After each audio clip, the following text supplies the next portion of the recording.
سلام خدمت همه عزیزان. دوستان صدای من رو دارین؟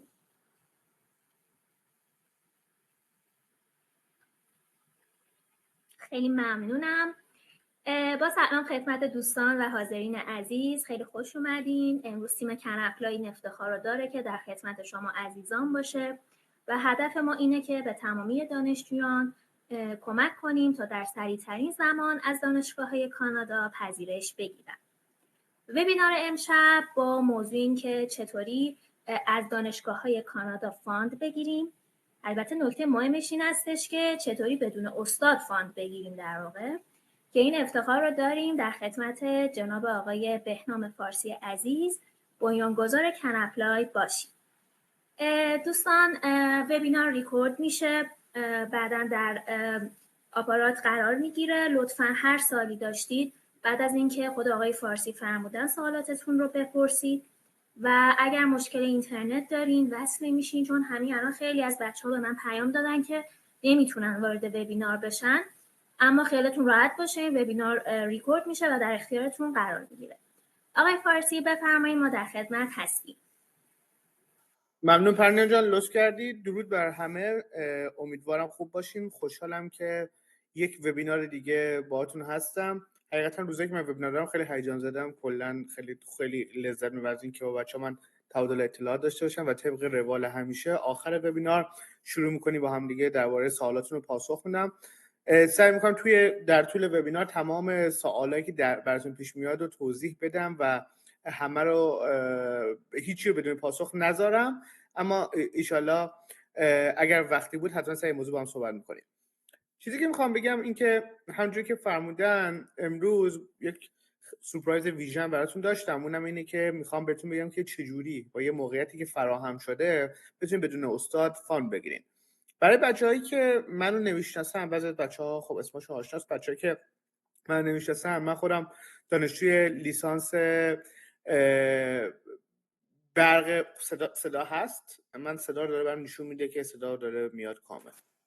صداتون هست، فقط بعضی از دوستان مشکل داشته باشن، شاید اسپیکرشون رو باز نکردن یا روی ایرپادشونن یا آره، به خاطر مشکلات اینترنت در ایران هسته. شما ادامه بدین آقای فارسی. باش، ممنون. و من خود دانشجوی لیسانس فردوسی مشهد بودم. برق درسم که تمام کردم، کورس بیس اومدم دانشگاه کنکوردیا الکتریکال انجینیرینگ و بعد اون زمان که داشتم می اومدم این آیلتس هم که داده بودم، منتظر ادمیشنم بودم، شروع کردم به ای آی یاد گرفتن، دیپ لرنینگ و اینا. و وقتی که اومدم اینجا استادی پیدا کردم تو دپارتمان اینفورمیشن سیستم انجینیرینگ، گفت یه ترم بخون، ترم وینتر میام باهات اوکی کار بکنم. همزمان دو تا استاد توی برق باشون کار میکردم و در اینجا دانشجوشون بودن که بهم گفتن ای بگیرید، این آپشن رو بهت میدیم که باهات کار بکنیم. خلاصه اینکه آخر شد و با اون استادی که اینفورمیشن سیستم انجینیرینگ بود تغییر پروگرام دارم، بهم فاند داد و تونستم ارشدمو 1 ساله تموم بکنم، چون به خاطر عملکرد خوبی که بود خود دانشگاه کنکوردیا و خود استادم به من به عنوان ماشین لرنینگ دیولپر استخدام کرد. تو همون موقعی داشتم ماشین لرنینگ دیولپر کار میکردم، کن‌اپلای شروع کردم به ساختن و کل ایده کن‌اپلای این بودش که دانشجویی که من خودم $30,000 شهریه به حال دادم، فاندی که میگرفتم میرفت به شهریه، این بودش که چرا دانشجو باید $30,000 پول بده و بعد وکیلا بیان شارژش بکنن و بعد یکی باز شارژش بکنه که ادمیشن بگیره؟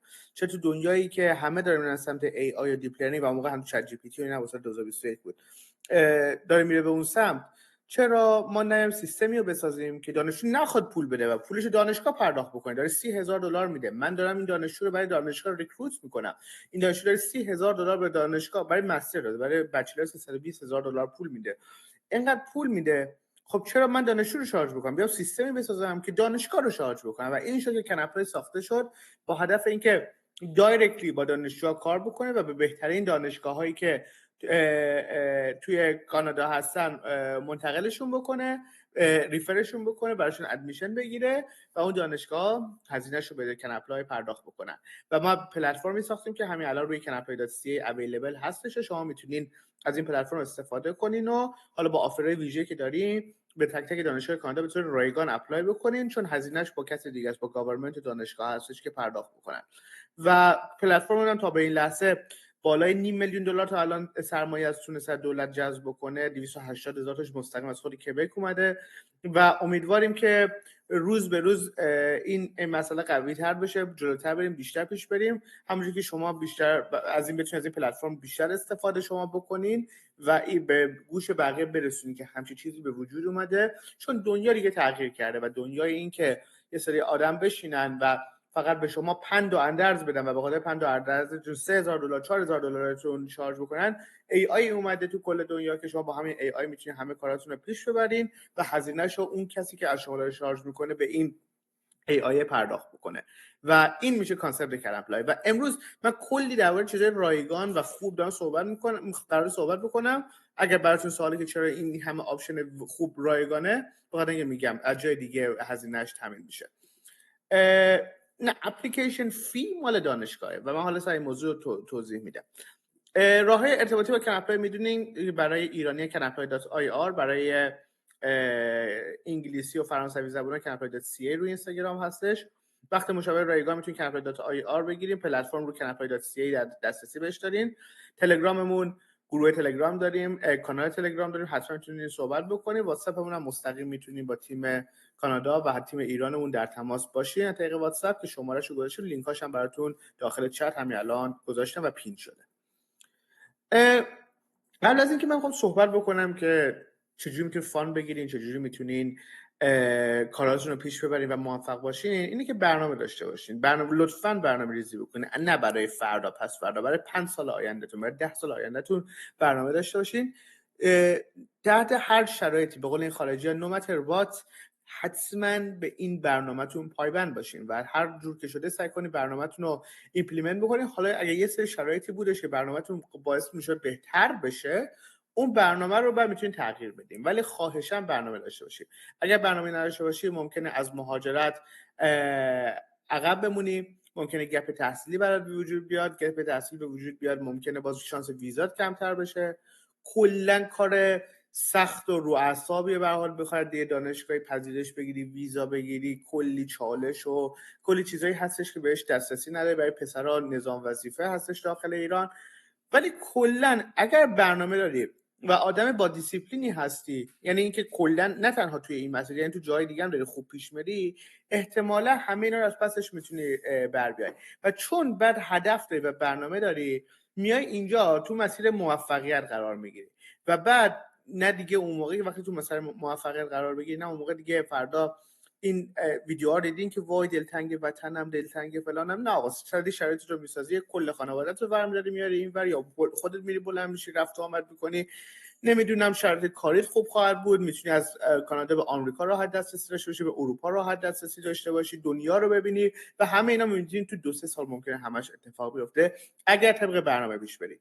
ولی یه سری ایران ما ایرانی‌ها صحبت می‌کنیم. یه سری ایرانی دیدین تو اینستا میذارن وای کانادا کشور نمیدونم فقراشه، نمیدونم همه چی داغونه فلان اینا، چون بی برنامه اومده، چون انگلیسی بلد نیست، چون اومده یه ویزای توریستی تبدیل به ورک پرمیت کنه، فکر کرده اینجا کار ریخته بهشت برین اینجا. نه، خیلی همه جای دنیا شبیه همه و وقتی بی برنامه بیاد نتیجهش این میشه که چندین هزار دلار هزینه میکنی و آخرام برمیگردی. من دانشجو دیدم تو بلژیک رفته و خب برنامه‌ریزی نداشته و از دانشگاه اخراجش کردن و الان برگشته ایران و چندین هزار دلار به خانواده‌اش سر زده.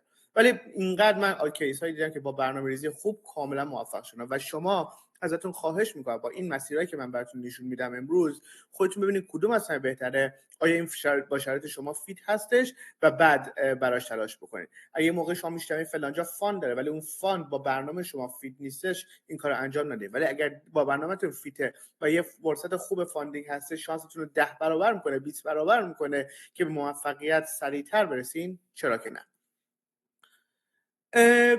بریم صحبت از فاند بکنیم از جایی که وبینار امروز درباره فانده. خب همونجوری که میدونین، همونجوری که گفتم، باید اول تحقیق بکنید که کجا میخواین برید. آیا کانادا فیت شماست، آمریکا فیت شماست، اروپا فیت شماست، استرالیا فیت شماست، شرق آسیا فیت شماست.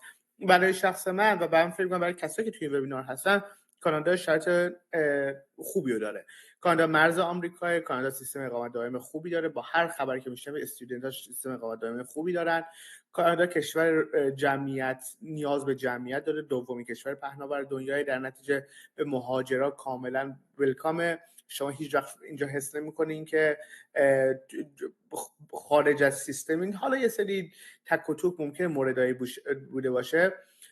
4 کانادا حالا به هر حال کشوری که جمعیت میخواد بگیره و مرز آمریکای کلا همچنان اقتصادش رو به رشده. کشور تحصیل کرده یا آدم تحصیل کرده زیاد میبینی خود مردمش تحصیل کردن تعصب خاصی روی یک موضوعی ندارن. من دارم این صحبت ها رو با چیز میکنم، به این علم میکنم که دارم به شما میگم. من خودم دانشجو اومدم مونتریال، اومدم کبک، اومدم با کلا از کبک هم گاورمنت گرانت گرفتم. خود کبکی‌ها با کانادایی‌ها چپن، یعنی من این دیدو داشتم که اینا نجات پرست‌ترین آدمای روی کره زمین، در صورتی که به نظر من نایس انسانای روی کره زمینن.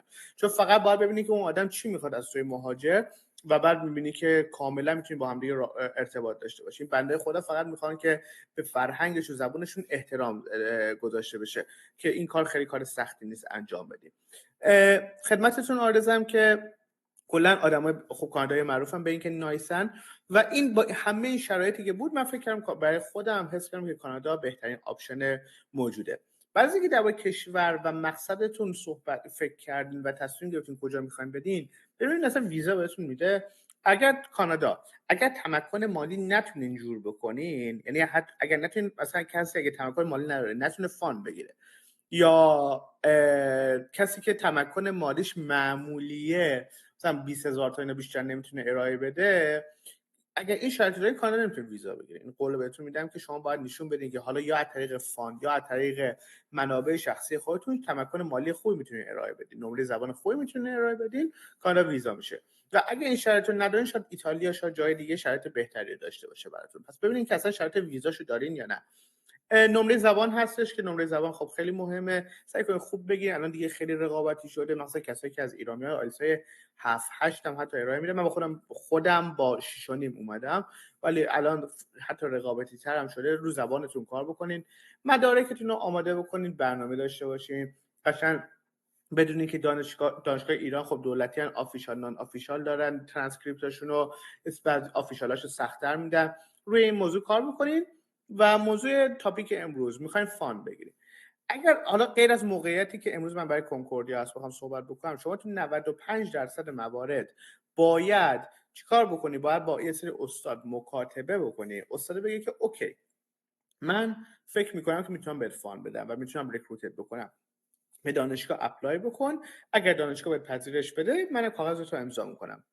بعد از موقع شما اپلای میکنید و دانشگاه بهتون پذیرش میده و بعد استاد امضا میکنه و فاندتون رو میگیرین. ما مورد داشتیم که باعث 7.5 کامپیوتر انجینیرینگ فردوسی مشهد استاد بهش تاییدم داده بود، دانشگاه مموریال بود اگه اشتباه نکنم، اپلای کرد یا دال هاوسی بود نمیدونم، یکی از این دوتا بود، اپلای کرد و در میان ناباوری ریجکت شد. و وقتی پروگرام شما رو ریجکت بکنه فاندتون هم پریده و بنده خدا نتونست بیاد و حالا از راههای دیگه بخواد اپلای بکنه.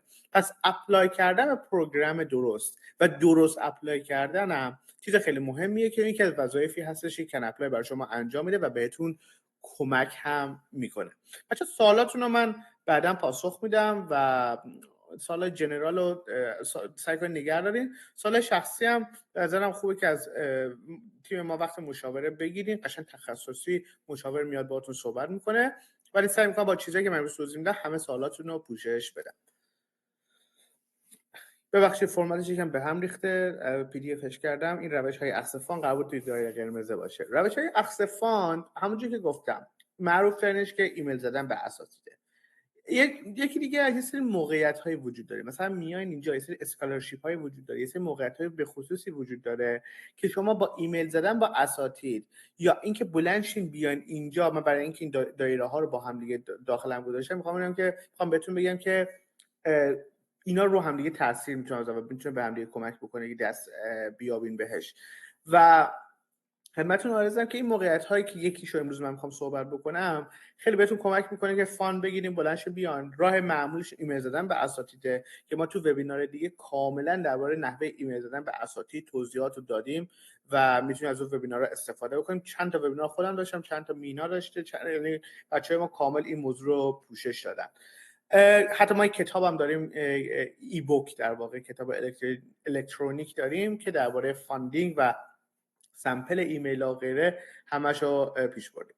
یکم مثل خود من که اپلای کردم کورس بیس اومدم یه دنبال موقعیت‌ها فاندینگ‌ها گشتم، استاد پیدا کردم و فاند گرفتم. اگر شرایطشو دارین میتونین از این موقعیت استفاده بکنین. شرایطی که من داشتم این بودش که بابام بهم گفتن عزیز من بهت یه ترم پولشو میدیم، اگر از پسش برمیای بسم الله الرحمن الرحیم، اگر از پسش در نمیای برو تیم هورتونز کار کن، برو استارباکس کار کن، برو یه کاری بکن، ما نمیتونیم چیز بکنیم. من همون یکی رو گرفتم، روی اون بت زدم، گفتم آقا من یه ترم به من وقت بدید، من استاد پیدا میکنم و تو همون یه ترم 3 ماه طول کشید و استاد پیدا کرد.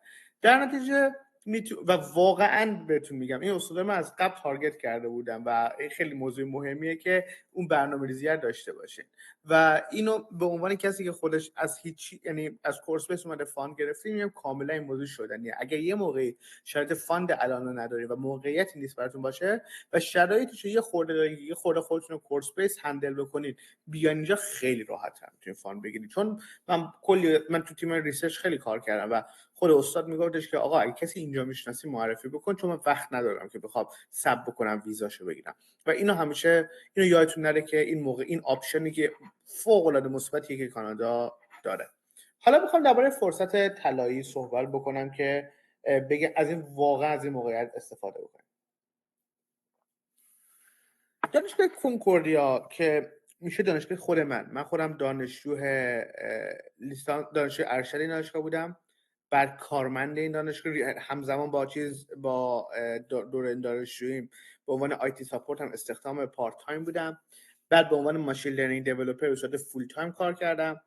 کنپلایم من داخل خود کنکوردیا فاوند کردم، یعنی کنپلای بخشی از دیستریکت اینویشن سنتر دانشگاه کنکوردیا که حالا آفیس بهمون میده و هزار تا کار هزار تا مزایای دیگه هم هستش و ما پیور کنکوردیانیم، همیشه بهشون به خودشون من میگم.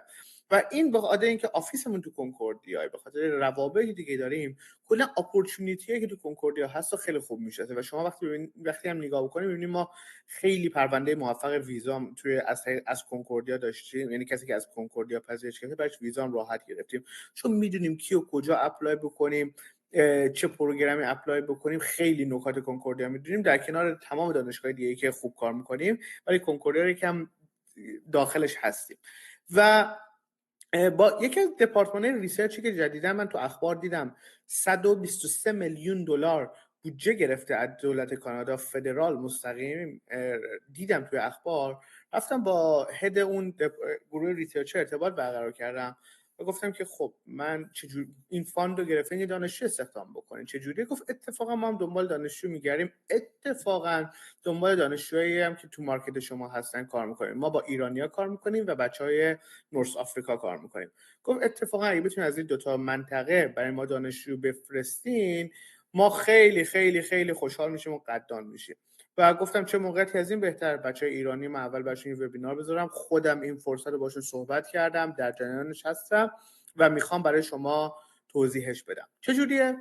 این فرصت طلایی که داخل دانشگاه کنکوردیا هست، یک گروه ریسرچ هستش که روی این فاندی که اینا دریافت کردن که 123 میلیون دلار از دولت فدرال هستش، اینه که میخوان بیان شهر سبز، کشور سبز بسازن، الکتریفیکیشن، گرین انرژی رو انجام بدن. این الکتریفیکیشن شامل این میشه که شما باتری بسازی، شامل این میشه که از هوش مصنوعی استفاده کنی، مصرف الکتریسیتی رو تخمین بزنی، پنل‌های خورشیدی بسازین، بچه مکانیک باعث میشه کلی توی همین مدارای الکتریکی کلی لازمه تو همه اینا. بچه‌های که بک‌گراند شیمی دارن روی باتری و غیره میتونن کار بکنن. بچه‌هایی که بحث از علوم انسانی میان، مثلا خود هد این تیم، هد ریکروتمنت این تیم خودش وکیل از فرانسه، آقای ویکتور جکه، و ویکتور خودش یعنی لا خونده و شما اگه بخوای حقوق هستی و میخواید روی موضوع کار کردی یا میتونی روی گرین انرژی کارو پیش ببری، میتونی بیای به این موضوع اپلای بکنی. بچه محیط زیست میتونن به این رشته اپلای بکنن. خلاصه اینکه این دپارتمانی که ریسرچی که از کنکوردیا پول گرفته، از دولت پول گرفته، برای رشته شما براش مهم نیستش. چیزی که براش مهمه اون انگیزه شما، اون کاری، اون ولیوی که شما میتونید به تیم اضافه بکنید براش مهمه. و اگر شرایطش داشته باشه، اگه که تعداد محدودی داره، 220 تا 250 تا دانشجو پی اچ دی میخواد بگیره، رو مستراش هنوز کپی نداشته، شما از این موقعیت میتونید استفاده بکنید. و من همین امروز هم بعد از همین وبینار با دانشگاه کنکوردیا و یکی از هداشون جلسه دارم که اگر بشه یک دیل مخصوصی هم به کن اپلای بدن رو قول هیچ ویژگی مثبتی به خصوصی مثل ویو کردن اپلیکیشن فی رو اینا نمیتونم بدم، ولی تاپیک امروز این خواهر بود که دیل های ما از کنکوردیا بگیریم و طریق کن اپلای بچه‌ای که میان که بتونه حتی این مسیر رو براشون آسان تر بکنه. و اینو بهتون بگم که در مورد اینکه چقدر بهتون فاند میدن، $35,000 بچهای دانشجوی دکتراه. به علاوه این که شما اگر توی کبک که کنکوردیا داخل مونترال کبک هستش دانشجوی پی اچ دی باشین، یه اسکالرشیپ پی اچ دی وجود داره که شما میتونید شهریتتون رو دامستیک پرداخت بکنید، یعنی شهریت رو مثل دانشجوی کبکی پرداخت کنید که اگر اشتباه نکنم میشه سالی $5,000 $6,000 یا همچین چیزی، یا حتی کمتر، یا کل دورتون میشه $8,000. بسته داره این اسکالرشیپاشون هر سال تنظیم میشه و از این اسکالرشیپ هم میتونید اپلای کنید. یعنی به عبارتی از این $35,000 سالانه که میگیرین، بگیم 5 تاشو بدین به شهریه دانشگاه که پی اچ دی باشه، 30 تا دیگهشون رو راحت میذارین تو جیبتون. جدا از اونم که میتونین برین کار بکنین و پول بازم 1,000 تا دیگه ماهیانه در بیارین. در مورد مسترها که مسترهای تز بیس هستن که حالا دوباره میگم درباره این موقعیت من بیشتر توضیح میدم، اینه که موقعیت واقعا طلایی هم هست. این بچهای تز بیس 22,000 تا بهتون میدن که ولی خب اسکالرشیپ تو کبک وجود نداره برای مسترها که دامستیک بشه و این 22,000 تا پول فاندتون کامل که میده، هیچ پول شهریتون کامل میده که هیچی، میتونین کنارش هم یکم سیو بکنین، یکم کار بکنین، خرج زندگیتون راحت در میاد. و خبر خیلی خوب اینه که این گروه استاد شما نمیخواد سکیور بکنید، شما تنها کاری که میخواید بکنید باید برین با توجه به بک‌گراندتون، اگر بیزینسه، اگر حسابداریه، اگر مهندسیه، اگر ساینسه، اگر محیط زیسته، اگر علوم انسانیه، یه پروگرام درستی روی مستر و یا پی اچ دی انتخاب بکنید با توجه به لولتون توی کنکوردیا، به اون پروگرام اپلای بکنید. به اون پروگرامی که اپلای کردین پرونده شما میره دست دانشگاه.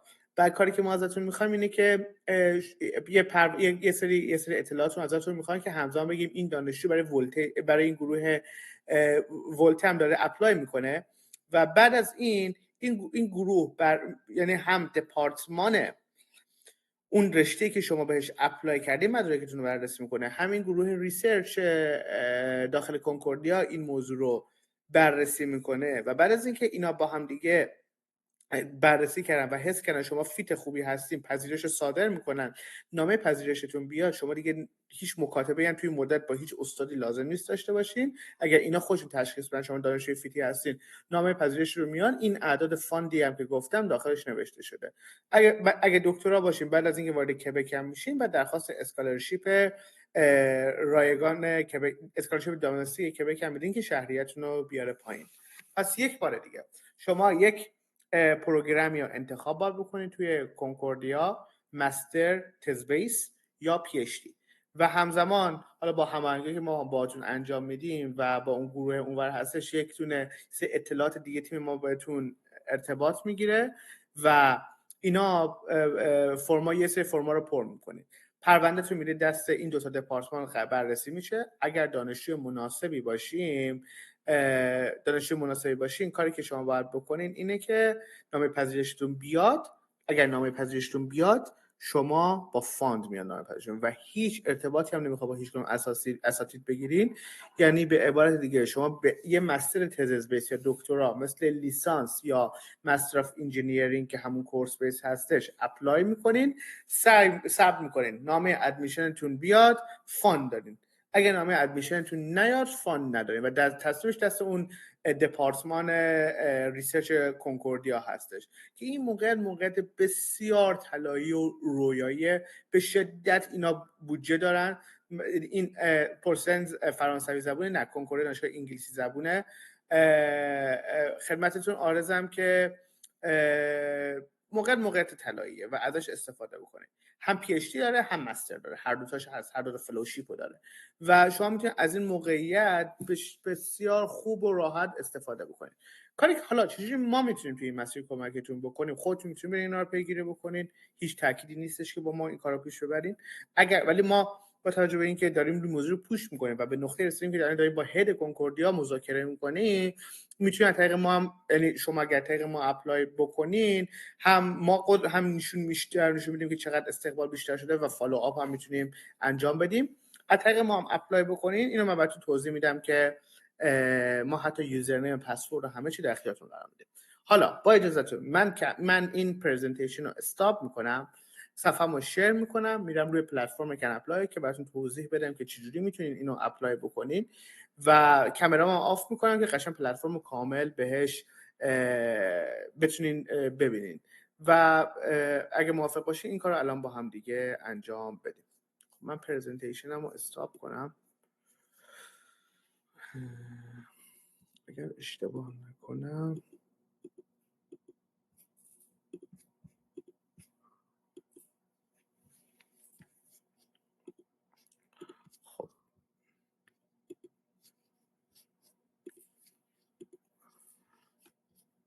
خب شما برای شروع فکر کنم صفحه منو کامل بزرگ دارین دیگه، درسته؟ اگه بچه‌ها دارن صفحه رو، صفحه پلتفرم کن اپلای براتون شیره. اوکی عالی. این صفحه پلتفرم کن اپلای، شما میرین روی canapply.ca canapply.ca میرین. اگر آردی اکانت ساختین یه لاگین کنین، اگر نشه یه ساین اپ بکنین، 2 دقیقه طول میکشه این کار ساین اپتون انجام بشه. اگه با گوگل باشه که تو چند ثانیه راحت میتونید ساین اپ کنید. بعد که ساین اپ بکنین این صفحه رو میبینید. حالا ما توی وبینارهای دیگه درباره این پلتفرم و ویژگی‌هاش حالا تو جلوتر هم من صحبت می‌کنم باهاتون، ولی الان چیزی که می‌خوام بهتون نشون بدم اینه که به یه پروگرامی داخل کنکوردیا با هم دیگه اپلای بکنیم. میایم صفحه پروگرام میذارین توی چیز کنکوردیا، توی یونیورسیتی هم میتونیم برین، توی حالا چیز هم میتونیم برین، مثلا مکانیکالی که میزنی، مکانیکال براتون برام داره، گریجویت سرتیفیکیتشو میاره، مسترشو میاره، پی اچ دیشو همه رو میاره براتون. خب اگر میخواین مستر اپلای بکنین، کنکوردیا 2 تا آپشن داره تو انجینیرینگشون، کورس بیس که مستر آف انجینیرینگ، تزز بیس که این اگر میخواین از این موقعیت استفاده بشه و برای این پروگرام سابمیت بشه پرونده، شما باید توی مسترها تزز بیس رو انتخاب بکنید. پی اچ دی پی اچ دی یه پی اچ دی بیشتر نره. اپلیکیشن فیش هم نوشته، طول پروگرام نوشته، روش کلیک بکنین درباره پروگرام میتونین بخونین که این کار رو خودتون لطفا برین انجام بدین. من مثلا یه دانشجوی مکانیکم و میخوام برای این پروگرام اپلای بکنم، میرم رو گزینه اپلای ناو میزنم، ریدایرکت میشم به صفحه که تا الان پروگرامایی که باز کردم. اینا پروگرامای دیگه‌ای که من از قبل از کنکوردیا باز کردم یا از هر دانشگاه دیگه باز کرده باشین بهتون نمایش داده میشه. و حالا این کنکوردیا یونیورسیتی مکانیکال انجینیر اپلیکیشن فی $100 آماده چیز میشه. این اپلیکیشن فی خود دانشگاه کنکوردیا که از دانشجوها برای همه دریافت میکنه. میرین ترمتون رو فال انتخاب میکنین. ما ددلاین رو برای همه دسامبر گذاشته بودیم، ولی چون این موقعیت به وجود اومده ددلاین چون ما توی کن اپلای ددلاین خودمون رو داریم، این ددلاین دانشگاه رو ما فالو نمی‌کنیم. ما زودتر از دانشگاه پرونده رو بررسی می‌کنیم، چون حجم خیلی زیادی پرونده همیشه به ما میاد و بتونیم اینا رو پروسس بکنیم و ما پرونده ها رو مطمئن میشیم که شما مدارکی که آپلود کردین درسته و بعد سابمیت می‌کنیم و این شانس پذیرشتون رو افزایش میده. یکی از علت‌هایی که این کارو انجام میدیم اینه که من موقعی خودم داشتم به کنکوردیا اپلای می‌کردم اس او پی می‌نوشتم، شاید یه هفته طول کشید تا مطمئن بشم این اس او پی که نوشتم آپلودش، یعنی دارم یعنی اس او پی قابل قبوله. جدا از اون که کلی هم طول کشید اکانت ساختن، استرس داشتم درست میشه نمیشه، بسته به شخصیت هر کسی متفاوته. ولی اگه میخوان یه کسی مجانی این کارو بررسی بکنه، مدارک شما رو بررسی بکنه و بعد شما کلی همیشه اپلای کرده و مدارک شما رو برای کنکوردیا بفرسته، شما کافیه که بیاین سی وی، استادی پلنتون یا همون اس او پی آخرین مدرک تحصیلیتون لطفاً ترجمه شده به علاوه یعنی فایل ترجمه شده شو کامل بهش توی فایل پی دی اف اینجا آپلودش بکنین و بقیه موارد هم که نمره زبانتون، اگر سرتیفیکیتی دارین و غیره، همه اینا رو اضافه بکنین. رفرنساتون، کسایی که استادایی که میخواین ریکام بدن، اطلاعات اینا هم تکمیل بکنین. شما به محضی که اینجا مدارک رو آپلود بکنین، بذار من یه مدرک براتون آپلود بکنم که فایلش هم لطفا زیر 2 مگ نگه داریم. بعد از اینکه آپلودش میکنین این مدرک ما پروندهتون ریویوینگ میشه. اگر مدرکتون رو ما تیممون بررسی میکنه اوکی باشه، اینو ما اپرووش میکنیم و این مراحلتون رو بعد از اینکه این کاراتون رو انجام دادیم ما تیکه تیکه میتونید چک بکنیم. ما ریویو وقتی که پروندهتون باز بشه ما ریویوینگش میکنیم. بعد که مطمئن شدیم پروندهتون اوکیه، شما شانس دارین که از این دانشگاه پذیرش شما مینیممای ما اون دانشگاه و پروگرام هم میدونیم، مینیمماش هم میدونیم. بعد بهتون میگیم که خب این اپلیکیشن فیتون انقدر، لطفا بریم پرداخت بکنیم. بعد برای پرداخت اپلیکیشن فی میایین تو صفحه پیمنت. تو صفحه پیمنت که بیاین یه دونه اد پیمنت میکنین. اد پیمنت که بکنین، حالا اینجا اطلاعاتتون رو وارد بکنین که هیچی، قسمت اپلیکیشن فی ده. اپلیکیشن فی که بزنین پروگرامایی که بازدارین رو داره بهتون نشون میده. خب من اونجا نشون دادم بهتون که الکتریکال باز بود و کامپیوتر باز بود و مکانیکال. شما میخواید به مستر مکانیکال اپلای بکنی، میزنین به مستر میخوام اینجا پولش رو پرداخت بکنم، هزینه‌اش هم براتون میاره که $100. دقیقاً این پول دقیقاً پولیه که کنکوردیا میگیره اپلیکیشن فی. شما چون از ایران هستی و کردیت کارت اگر کسی کردیت کارت توی کانادا داره میتونه پرداخت بکنه که عالی. اگر نداره پرداخت ریالی میزنین. پرداخت ریالی که بزنین بعد ریکوستش ثبت میشه، تیم ما سریع از طریق کانکشنی که با صرافی داریم باهاتون ارتباط میگیریم، تو 24 ساعته سریع اپلیکیشن فیتون کالکت میشه و بلافاصله اپلایتون انجام میشه. اپلای بچهای تیم ادمیشن ما هم با شما در تماس خواهند بود و اگر موردی باشه حتما فقط لطفی که باید شما بکنین اینه که برین همون اول که وارد پلتفرم میشین اطلاعات جنرال اینفوتون رو من اینو کامل کردم. خب جنرال اینفوتون رو برین همه رو کاملش بکنین. اسم پدر و اسم مادرم کنکوردیا حتما میخواد، همه دانشگاه میخواد، کنکوردیا به ویژه میخواد و اطلاعاتتون دقیق وارد بکنین. این مسئولیت اطلاعات با خودتون، ما اینا رو کپی پیست میکنیم و بعد ما اون فایلی که وقتی سابمیشن کامپلیشن هستش رو دانلود میکنیم، از طریق ایمیل براتون میفرستیم، یوزر پستون هم براتون میفرستیم، خودتون میمونین دانشگاه. کمک از دست ما برمیاد میتونیم با بچهای تیم پشتیبانی ما همچنان صحبت بکنیم، بهتون کمک بکنن. اگرم نه شما دیگه مطمئن میشین که نام ادمیشنتون بیاد و ایمیلی که اینجا ریجستر میکنین ایمیلی هستش که ما برای دانشگاه هم میذاریم و کل این پروسه که براتون توضیح دادم کاملا فری هستش. فقط پول اپلیکیشن فی هم ما بهتون کمک میکنیم که پرداخت بکنین. نخواستینم به ما پرداخت بکنین، خودتون برین پرداخت هر جور راحته، ما فقط داریم اینجا کمک میکنیم و این راهی هستش که ما داریم به این موضوع پیش میبریم. در مورد اینکه چرا ما این کار رو رایگان انجام میدیم، همون جوری که بهتون گفتم ما از گاورمنت کانادا و کبک کمک هزینه مالی دریافت میکنیم. جدا از این دانشگاهی هستن که به ما هم هزینه ها رو پرداخت میکنن. برای همین هیچ ضرورتی نداره تو 2024 که AI وجود داره شما بیاین از به کسی هزینه پرداخت بکنین که پذیرش بگیرین. حالا این وسط اگر سوالی براتون پیش اومدش که میخواستین سوال بپرسین، میایین توی قسمت ترایدانا که دستیار هوش مصنوعی هست و روی دوباره من انجامش میدم، رو قسمت AI اسیستنتش کلیک میکنین.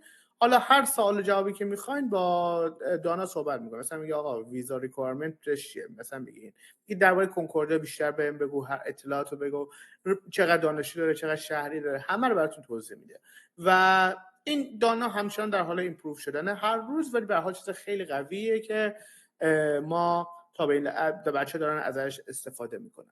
این از پروژه پلتفرم بودش. پس حتما لطفاً اکانت بسازین. اکانت که ساختین ما تیم یعنی اگه شما به اکانتتون روی پلتفرم بسازین، ما تیم پشتیبانیمون خود به خود بهتون تماس میگیرن که باهاتون یه جلسه ست میکنن، هم پلتفرم براتون توضیح میدن، هم مطمئن میشن که شما کار دارین به جای درستی اپلای میکنین، ادوایزرتون هستش و این کار رو حتما انجام بدین. بعد از وبینار یا همین الان یه دونه اکانت روی پلتفرم بسازین اگر میخواین از این موقعیت استفاده بکنین.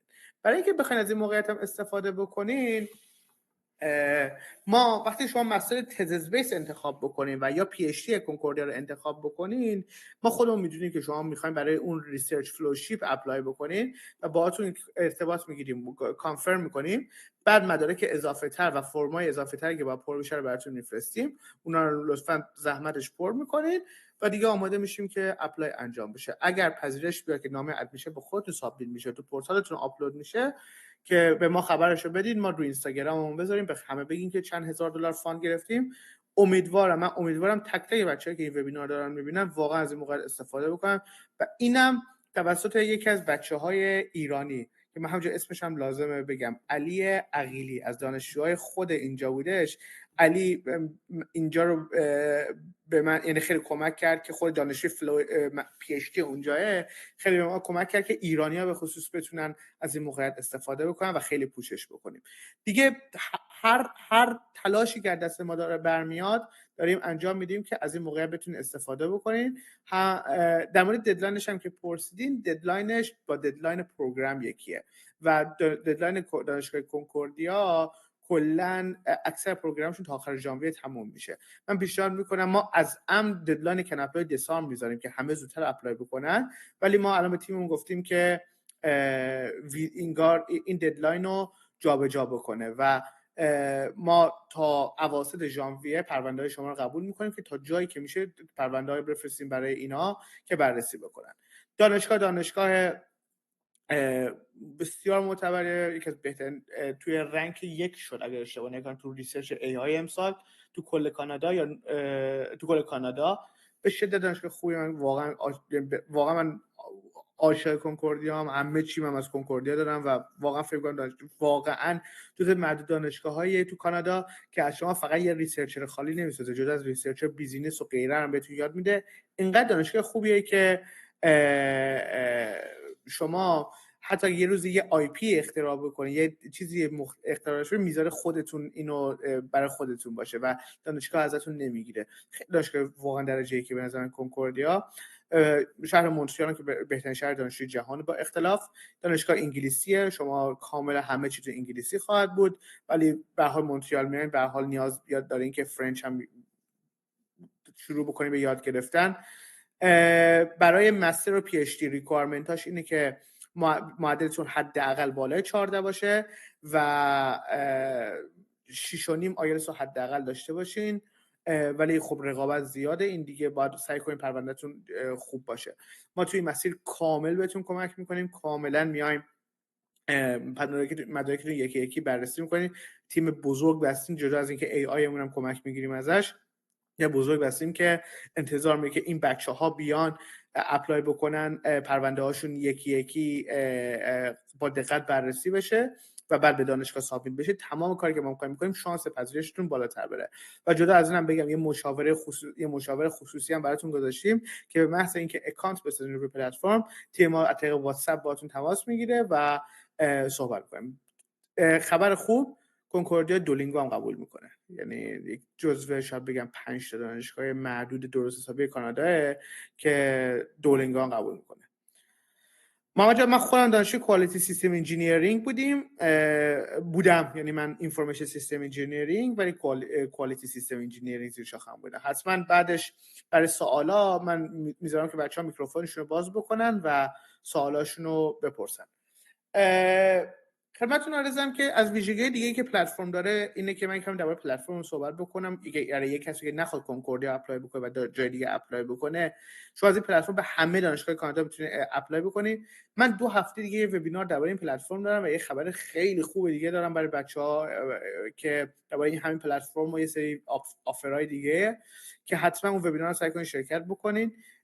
از این پلتفرم شما میتونید به همه دانشگاه کانادا اپلای بکنید، تو همه مقاطع هر چی دیتاش هست اینگار ما داریم. اگر جای دیدین دیتای اشتباهه، نمیدونم موردی هست، پروگرامی نیستش، ما یه قسمتی گذاشتیم ساجستشن که این بالا ساجست آس، همونجوری که میبینید نوشته ساجست آس، شما میتونین اینجا بگین که آقا ما این مشکل رو داریم، این رشته اشتباهه، اینجا فقط به ما کمک بکنین که این دیتای مسیوی که وجود داره، 25000 تا پروگرامی که وجود داره، دیتاش درست بشه. همونجوری که گفتم بچا ددلاین رو ما به 1 دسامبر گذاشتیم، کلا ما تا 1 دسامبر بیشتر پرونده قبول نمی‌کنیم برای مستر، ولی چون این موقعیت پیش اومده ما ددلاین ترم فالمون رو عوض خواهیم کرد و تا اواسط ژانویه امسال استثنا می‌کشیم جلو، ولی از سال دیگه بهتون میگم کن اپلای ددلاین خودش رو خواهد داشت و ما اینجوری کار می‌کنیم که بتونیم وقت داشته باشیم پرونده ها رو بررسی بکنیم. میتونید شما همونجوری که گفتن درباره پروگرام‌ها بخونین، اپلیکیشن فیشون غیره، و با ای آی میتونید با دانا برین صحبت بکنید که توی این مسیر کامل کمکتون بکنه. و بله ما ددلاین برای همه دانشگاه‌ها تغییر میدیم، ولی در کل ددلاین دانشگاه رو بخوام صحبت بکنم، همونجوری که گفتم ما دانشگاه‌ها یه ددلاینی دارن که معمولاً آخر ژانویه یا آخر فوریه، بچه پی اچ دی حتی خیلیشون آخر دسامبر، برای ترم سپتامبر تموم میشه. ما تو کنپلای ددلاینمون یه ماه 2 ماه زودتر از اینه که برای جهت بررسی کردن پرونده‌ها. سعی کنین مدارکتون رو همه رو برسونین. برای مثال اگر نمره زبانتون نمیرسه یا آخراشه، مثلا اگر روز آخر ددلاین شما اپلای بکنید و 3 روز 4 روز دیگه نمره زبانتون میرسه، خوبه. چون معمولا کلا برای مستر پی اچ دی نمره زبان مثلا بهتون بعد بدون نمره زبان اپلای بکنید، مثلا بهتون یه نامه میاد آقا تا 5 روز دیگه تا 10 روز دیگه، حالا بسته دپارتمانش، فلان مدرک زبان تو آپلود بکن. اگر آپلود بکنید که عالی، اگر نه پروندهتون رو ریجکت میکنه، پول اپلیکیشن فیتون هم پریده. برای همین مطمئن باشین نمره زبانتون کی میرسه تا بتونین اپلای بکنین و ضرر نکنین. خدمتتون عرضم که اپلیکیشن فی هم براتون صحبت کردم. اپلیکیشن فی ما با صرافی توی کانادا کار میکنیم، مسئولیتی در قبال هزینه ها ریت دلار رو اینا نداریم، ولی باید بدونید که صرافی که چون توی اینجا مسترال هستش، نرخ دلارش از نرخ دلاری که داخل صرافی داخل ایران هست بالاتره و این عدد 100 تومن 200 تا تک تومانی معمولا نرخشون بالاتره که عددی نیستش. ما بهتون کمک می‌کنیم این اپلیکیشن فی رو پرداخت بکنید و این سرویسی که ما میدیم کل پروسه A to Zش برای شما به صورت رایگان انجام بشه. حواستون باشه اپلای خیلی باید درست باشه، موقعیت ها رو راحت از دست ندید. من کلی دانشجو براتون میارم که میشناسم اینجا که آره من دوستم فلانه گفته این پروگرام رو اپلای بکنین اینجوری، مثلا یه بابایی حالا زده و ویزاش اومده، مثلا فکر میکنه که اوکی اگر مثلا من برای فلان دانشگاه رایرسون فلان پروگرام اپلای شدم و از این طریق ویزا گرفتم، پس دوست خودم هم بفرستم دانشگاه یورک یا بفرستم دانشگاه مثلا کوینز، اینا هم دقیقا همونجوری که من رفتم ویزا میشه. اینجوری نیست. باید درست اپلای و هر آدمی با توجه به بک‌گراندش با توجه به شرایطش فرق میکنه و کارو شما با تیم با تجربه تر بسپارید، بذارین انجام بده. حقیقتا که الان کن اپلای هستش و این کارو ما تیم داریم که براتون انجام میده. من پیشنهاد میکنم واقعا اگر زمان خودم من یه چیزی مثل کن اپلای وجود داشت، از کن اپلای واقعا استفاده میکردم و ما تمام این پروسه پلتفرم و غیره رو با دانشجوی خودشون اینجا هستن با خیلیشون تست کردیم که نظرتون چیه، آیا استفاده میکنین، آیا استفاده میکنین، و همه جوابشون این بودش که بله. من پیشنهاد میکنم که از این پلتفرم استفاده بکنین، اطمینان بکنین و به همه دوستاتون تا جایی که میتونین معرفیش بکنین، چون هر چی شما بیشتر اپلای بکنین موقعیت‌های خارق‌العاده بیشتری که در اختیارتون قرار میگیره، در اختیار مخصوصا بچه‌هایی که از سمت ما میان. نشون که شما برید وبینار چند ماه پیش من تو ماه جون بوده که یه دونه وبینار درباره لانچ پلتفرم کن اپلای داشتم، میگفتن هر چی شما بیشتر از این استفاده کنید ما بیشتر دانشجو بفرستیم، اتفاقا و دیل های بهتری برای همه میتونیم بگیریم. و امروز علت اینکه کلی دانشجو از این پلتفرم استفاده کردن و کن اپلای به دانشگاه کانادا اومدن، این موقعیت ها داره به وجود میاد و من بهتون قول میدم باز اینو بیشتر پوش بکنیم، موقعیت های خیلی خیلی خارق العاده تری توی کانادا تو هم یک سال پیش رو ما میتونیم براتون به وجود بیاریم و فقط مهم اینه که هممون با هم دیگه همکاری کنیم. اگر جایی میگم اطلاعاتی رو اشتباه روی پلتفرم دیدین، اگر موردی بود حتما به اطلاع ما برسونین، کمک بکنین که این پلتفرمی که از استارتاپ ایرانی اومده بتونه به یک نقطه خیلی خیلی خوبی برسه. همونجوری که تا الان ما جزو نامینیتد بودیم به عنوان بهترین استارتاپ سال کبک و خود من به عنوان نامینیتد بودم به عنوان کارآفرین مهاجر سال کبک و همین همکاری و اطمینان شمایی که ما رو هی میتونه بیشتر پوش بکنه و ما هم میتونیم بیشتر از دانشگاه ها و از گورنمنت کانادا کمک بگیریم که این مسیر رو آسان تر بکنه. این اسپانسر برنامه کن اپلای شوخیه که ما اسم آخر میذاریم هم میشه. ما جدا از این که این پروسه میتونیم کمکتون بکنیم، اگر واقعا کسی لازم داره که سی وی اس او پی براتون بنویسه، اگر لازم دارین که بیاد توی مسیر بهتون کمک بکنه، یه دونه مربی داشته باشین که بهتون بگه کجا خوبه برای اپلای، کجا بده برای اپلای، بهتون ما این کوچ رو بهتون میدیم. خدمات ویزا داریم که با وکیلای مهاجرتی کار میکنیم، ریفرشون میکنیم. کلی ویزا تا الان داشتیم، اتفاقا دیروز پیروزی که بچه فردوسی هم ویزا شد. اینا هستش، ما تو ویزا بهتون کمک میکنیم. دانشگاه ها که به صورت رایگان همه رو این کنکوردیا خصوصا میتونیم اپلای بکنیم و توی این مسیر کاملا ما به شما هستیم که به شما کمک بکنیم تا بتونیم نتیجه هایی بگیریم. اگر من دیروزم یه جا تو اینستاگرام شخصی خودم ویدیوشو گذاشتم و سخنرانی پیچمو با این تمام کردم که اگر توی 5 سال منی که زبان انگلیسیم خوب نبود، زبان فرانسه هیچی بلد نبودم و تازه با ماده 14 و 84 داشتم میومدم کنکورد درس بخونم، اگر من به این پروگرام به این دانشگاه اپلای نمی‌کردم و جای اشتباه میرفتم، شاید تو 5 سال به این نقطه‌ای که اون دیروز داشتم بهش واسطادم و براشون به عنوان سی او کانال داشتم سخنرانی می‌کردم، نمیتونستم این کارو انجام بدم. پس خیلی مهمه که ما به این موضوع متحد باشیم توی کانادا که تک تک این بچه‌هایی که میخوان بیان تحصیل بکنن داخل این کشور پروگرام درست به جای درست به دانشگاه درست بره. هر آدمی با آدم دیگه شرایطش متفاوته و این وظیفه کنپلای که مطمئن بشه آدما حداقل به جایی میرن که درست فیتشون هست و آینده و آیندهشون میتونن تو سریع‌ترین زمان ممکن بسازن با یه برنامه‌ریزی خوبی که داشته باشن. امیدوارم که وبینار براتون مفید بوده باشه. ما طرف قرارداد خیلی از دانشگاه کانادا هستیم، خیلی هاشون هم آردی رو پلتفرم رایگانشون کردیم، من جمله دانشگاه کنکوردیا و جمله دانشگاه اونتاریو تک که ما هفته بعدی با دانشگاه اونتاریو تک وبینار داریم. اپلیکیشن فیشن رو رایگان کردیم. این همونیه که ما میخوایم روش کار کنیم، با خیلی از دانشگاه کانادا همچین دیلی بگیریم. حمایت شما رو میخواد و ما رو بیشتر دوستاتون معرفی بکنیم. ما داریم تلاش میکنیم که بهترین رو بتونیم به وجود بیاریم، نه فقط برای ایرانی‌ها. به عنوان یک ایرانی که 5 سال پیش از کشور اومده بیرون، وظیفه خودم میدونم که ایران تو اولویت بذارم، ولی به همه بچهای دانشجوی اینترنشنال بتونن از این فرصت استفاده بکنن. خانم هیدری پرسیدین که شما با فان رفتین کنکور. من اول وبینار توضیح دادم، من کورس بیس اومدم، 1 ماه خوندم، کار کردم و بعد تونستیم فان بگیرم. و اینکه درباره چه ریسرچ اینستیتیوشنی میخواین کار بکنین غیر شما، کافیه مستر اف اپلاید ساینس یا پی اچ دی تو کنکوردیا روی پلتفرم اد بکنین، مدارکتون رو آپلود بکنین، تیم ما با شما کانتکت میکنه و میگه فلان ریسرچ اینستیتیوشن به فیت شما هستش و این فرم رو پر بکنین و ما میتونیم اپلای انجام بدیم. نه، هیچ از این دانشگاه به غیر از اونتاریو تک اپلیکیشن فیشون رایگان نیستش، ولی میگم روی این موضوع ما داریم کار میکنیم. اپلیکیشن فی یادتون باشه تنها صورتی ما میتونیم اپلیکیشن فی رایگان برای شما داشته باشیم که شاید بگم از این وبینار اگه برین با همه دوستاتون رو معرفی کنین، همه مثلا ما 500 600 700 1000 نفر دانشجو مثلا توی یه ماه ما برای دانشگاه 2 تا دانشگاه بفرستیم، اون موقع میتونم بهتون قول بدم اپلیکیشن فی رایگان که سهله، 1000 تا اتفاق دیگه هم میتونیم ما براش بیافتیم. ولی میگم همکاری و اعتماد شما رو میخواد که این اتفاق بیفته. پلتفرم رایگان اسیستنت بسیار باهوشی داره که روش سرمایه‌گذاری کرده، کانادا روش سرمایه‌گذاری کرده. بهترین موقعیت، بهترین زمانی که از این فرصت طلایی استفاده بکنین. روی پلتفرم یادتون نره اکانت بسازین، تیم ما با شما ارتباط میگیره، واتساپتون رو چک بکنین.